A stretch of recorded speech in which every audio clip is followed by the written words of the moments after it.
सुप्रभात प्रिय छात्रों। पिछले वर्ग में शीर्षक साखी का पहला दोहा को समझाने के उपरांत आज मैं अन्य दोहों को नियमित कर रहा हूं। जिन छात्रों ने पिछले वर्ग के पठन पाठन के कार्य को नियमित नहीं किया है उसे आप एक बार अवश्य अवलोकन कर लें। आज मैं दूसरे दोहे में जब मैं था तब हरि नहीं, अब हरि है मैं नाही, प्रेम गली अति साकरी तामे दो न समाही। प्रस्तुत दोहा के द्वारा कबीर मनुष्य के अंतर्गत अहंकार के संदर्भ की चर्चा की है और उसने अहंकार को मनुष्य के शरीर का सबसे बड़ा दुर्गुण बताया है। ऐसे भी मनुष्य के पास जब अहंकार होता है तो वह नाना प्रकार के लौकिक और अलौकिक क्रियाओं में संलग्न होकर अपनी आंतरिक दुर्गुणों को उजागर करता है और वह वास्तव में उपहास का पात्र बन जाता है। कवि इस अहंकार का परित्याग कर हमें एक संपूर्ण मनुष्य बनने की प्रेरणा देता है। कवि ने हमें बताया है कि जहां पर अहंकार होता है वहां पर ईश्वर का निवास नहीं होता, जहां पर ईश्वर होते हैं वहां पर अहंकार नहीं होता। कवि हमें ईश्वर के सानिध्य में रहने की प्रेरणा देता है। अहंकार का परित्याग कर हम निश्चित रूप से संसारिक जो व्यवधान है, पाखंड, अहंकार, मद, मत्सर, नाना प्रकार के दुर्गुण, कलुषित भावनाएं, उसका परित्याग कर हमें संपूर्ण मानव बनने की प्रेरणा देता है। कवि उस गली को अत्यंत संकीर्ण बताया है जिस गली में राम और अहंकार, ईश्वर और आराध्य अहंकार एक साथ नहीं रह सकते। दो में से कोई एक ही होंगे, या तो अहंकार के हम नजदीक होंगे, सानिध्य में होंगे, या ईश्वर के सानिध्य में होंगे। ऐसे अगर ईश्वर के सानिध्य में होंगे तो अहंकार हमसे बहुत दूर होगा, और जब हम अहंकार के सानिध्य में होंगे तो ईश्वर हमसे काफी दूर होगा। इसलिए कवि हमें स्वाभाविक रूप से अहंकार का त्याग कर एक ऐसी स्थिति में रहने की प्रेरणा देता है जहां पर हम ईश्वर के सानिध्य में रहें और संपूर्ण मानव बनकर इस संसार की यथार्थ जो भाव है, परोपकार का, दया का, करुणा का, प्रेम का, स्नेह का, उसका हम निर्वहन करते हुए मानव मात्र की सेवा करें। जड़ चेतन जो भी इस संसार में है उनके प्रति एक उत्कृष्ट कार्य करें जिससे हमारी विशेष पहचान बनी रहे। विशेष भाव में हम कह सकते हैं कि मनुष्य को अहंकार का परित्याग अवश्य करना चाहिए। वह सबसे बड़ा मनुष्य का शत्रु होता है। इस दुर्गुण के कारण ही वह क्लेश का, दुख का, मानवीय अन्य प्रकार के कुत्सित भावनाओं का या अन्य प्रकार के कलुषित विचारों का वह नैतिकी स्वरूप बन जाता है। परिणाम स्वरूप मानवीय स्वरूप से वह अलग हो जाता है।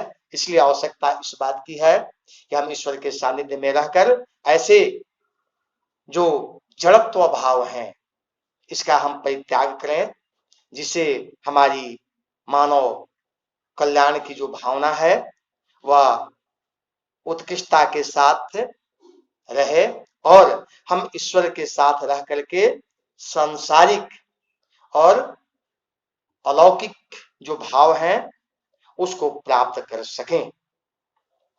इसके पश्चात इस दोहे में इन्हीं बातों को कवि रेखांकित किया है।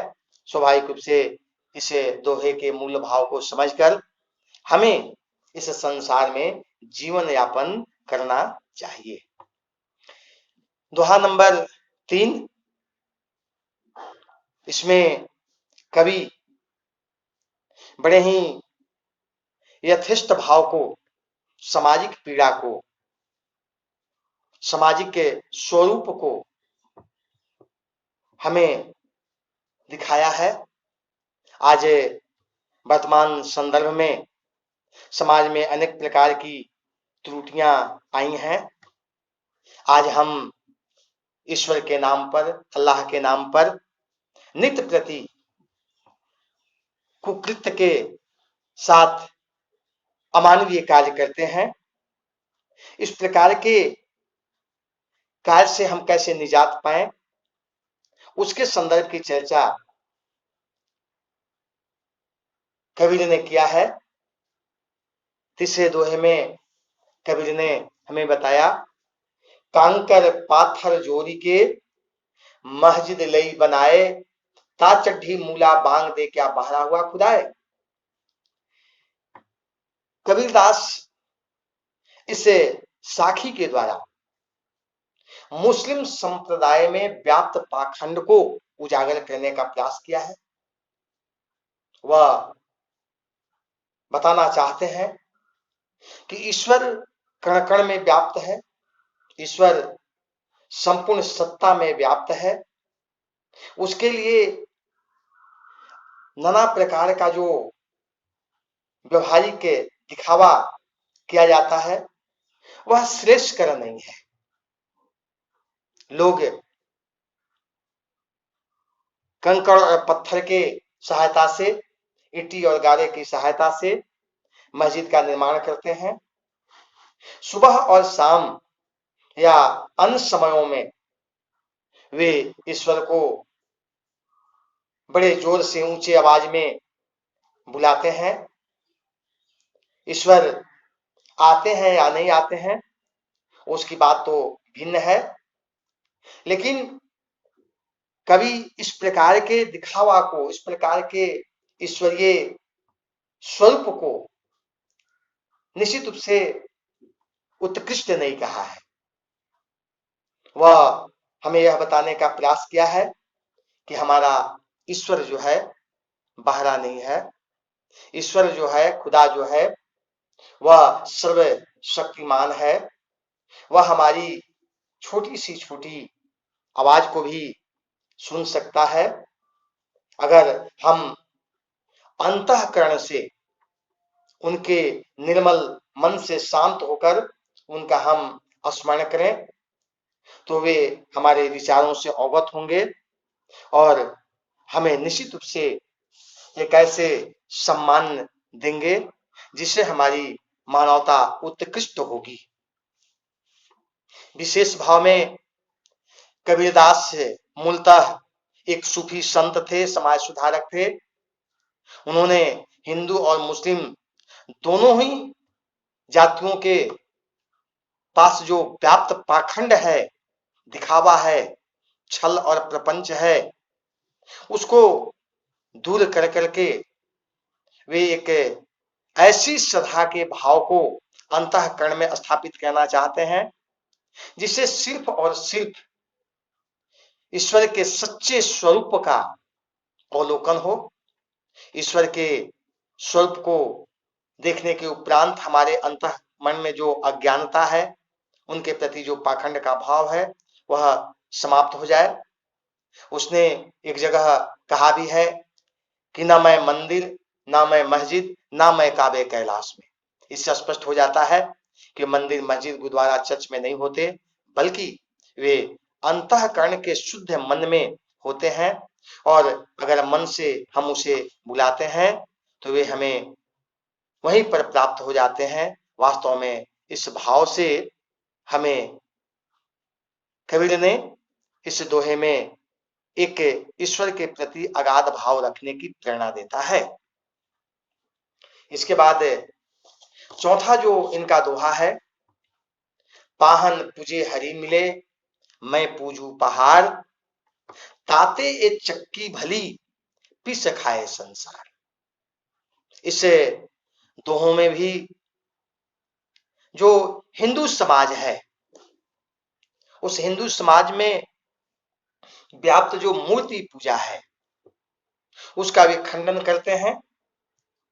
वे उस राम की पूजा करने की प्रेरणा नहीं देते जो दशरथ पुत्र राम है, अयोध्या पति राम है, कौशल्या नंदन राम है।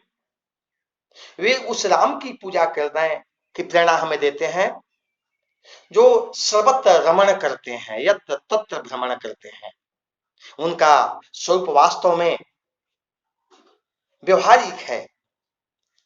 वे चाहते हैं कि जो राम सबों के मन में रमण करे, वास करे, उस राम की पूजा होनी चाहिए। हिंदू समाज में मूर्ति पूजा के द्वारा अनेक प्रकार के तत्वों को, विचारों को निर्मूल रूप से दिखाया गया है। मौलिक स्वरूप का परित्याग कर हम मूर्ति पूजन की ओर अग्रसर होते हैं, और उसमें जो अंधविश्वास है, जो मूर्ति पूजा में माला जपना, तिलक या अन्य प्रकार की जोगिया वस्त्र पहन कर करके प्रदर्शन करना, इसको कबीर ने किसी भी दृष्टिकोण से स्वाभाविक रूप से स्वीकार नहीं किया है।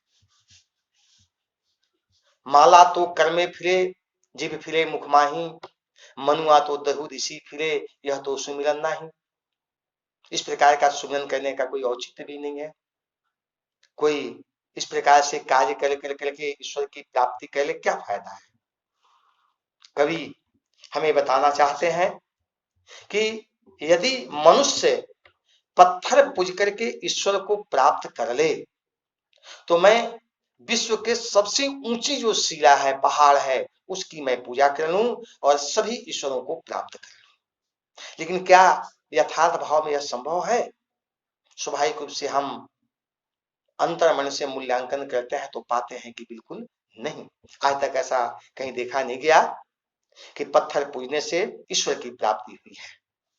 अगर पत्थर पूजना ही है तो यथेष्ट भाव से उस चक्की की पूजा की जाए, जिस चक्की के द्वारा कर्म की शिक्षा मिलती है और अंततः हमारे जो क्षुधा है उसकी भी तृप्ति होती है। क्षुधा तृप्ति के साधन उस चक्की की पूजा कर करके भी हम ईश्वर को प्राप्त कर सकते हैं। और स्वाभाविक रूप से अगर अंतःकरण से मैं कर्म में निरत रहूं, कर्म की पूजा करूं, तो मैं नहीं समझता कि मूर्ति पूजा के लिए, तीर्थ स्थल के लिए या अन्य प्रकार के कार्यों के लिए पर्याप्त समय हो और उससे ईश्वर की प्राप्ति होगी। ईश्वर की प्राप्ति के लिए मौलिक जो सिद्धांत पद्धति है, मैं समझता हूं वह कर्म है।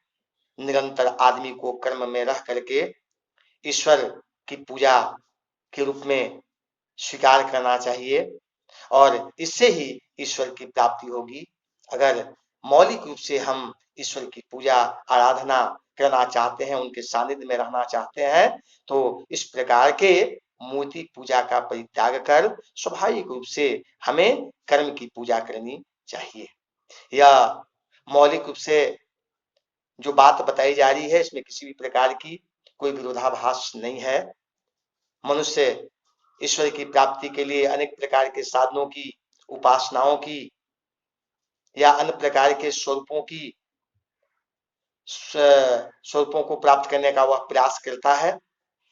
इसमें स्वाभाविक रूप से हिंदू समाज में जो अंधविश्वास है, जो पाखंड है, जो आस्था के नाम पर नाना प्रकार के तत्व हैं उसकी परित्याग करने की प्रेरणा दी गई है और हमें यह बताने का प्रयास किया गया है कि ईश्वर की पूजा सच्चे मन से कर करके ईश्वर को प्राप्त किया जा सकता है, क्योंकि आदर्श उदाहरण आज तक कहीं भी प्राप्त नहीं हुए हैं जो ईश्वर प्राप्ति के लिए इस प्रकार की पूजा से हम अन्य तत्वों को प्राप्त कर सके।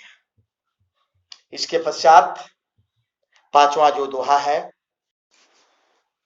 सात समंद की मसी करो लेखनी सब बन राय, सब धरती कागज करो हरि गुण लिखा न जाए।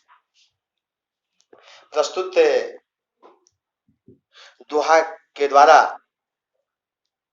कबीरदास ने ईश्वर के सार्वभौम मौलिक सत्ता को सर्वश्रेष्ठ रूप में स्वीकार किया है। कवि उनके महिमा का, उनकी स्तुति का गुणगान करते हुए वे बताते हैं कि उनकी जो सत्ता है, परम सत्ता, सार्वभौमिक सत्ता, निश्चित रूप से सर्वव्यापी, सर्वशक्तिमान, अगोचर और निश्चित रूप से सबसे उत्कृष्ट है। कवि हमें इस दोहा में ईश्वर की संपूर्ण सत्ता को परिभाषित किया है। सात समंद की मसी करो लिखनी सब बनराई, धरती सब कागज करो हरि गुण लिखा न जाए। कवि ने ईश्वर के संदर्भ की चर्चा करते हुए कहा है कि अगर समुद्र के सभी जल को स्याही बना दिया जाए और धरती पर जितने भी जंगल हैं उन जंगल में पड़े हुए पेड़ों को कलम के रूप में ले लिया जाए और जो विस्तृत धरती है इसको कागज बना लिया जाए और ईश्वर की स्तुति का, महिमा का गुणगान किया जाए, तो शायद उनकी महिमा का गुणगान करने में यह समुद्र का जल बन के जो लकड़ी रूपी कलम है और कागज रूपी यह धरती कम पड़ जाएगी, फिर भी हम उसकी संपूर्ण सत्ता का, स्वरूपों का अवलोकन को परिभाषित नहीं कर पाएंगे। कवि उस ईश्वर की चर्चा करते हुए यह बताता है कि वास्तव में ईश्वर का जो गुण है, उनकी जो महिमा है वह अपरंपार है। उसकी शक्ति का, उसके सार्वभौम सत्ता का, उसके स्वरूप का कभी भी हम मनुष्य होकर छोटा या न्यून नहीं समझ सकते। कवि हमें यह बताने का प्रयास किया है कि वास्तव में ईश्वर सर्वश्रेष्ठ है, उनकी उत्कृष्टता सर्वश्रेष्ठ है। हम उनके स्वरूपों को कभी चुनौती न दें, उनके स्वरूपों को कभी चुनौती न दें, तो मनुष्य के लिए सबसे बेहतर कार्य होगा। कवि ने हमें उनके उद्देश्यों को, ईश्वरीय उद्देश्यों को प्राप्त करने के लिए निरंतर उत्कृष्ट कार्य करने की प्रेरणा दिया है। वे चाहते हैं कि इस प्रकार के स्वरूपों की हम अंतर मन से स्वीकार करें। आज का क्लास यहीं पर समाप्त होता है और नेक्स्ट क्लास में नेक्स्ट कार्य। धन्यवाद।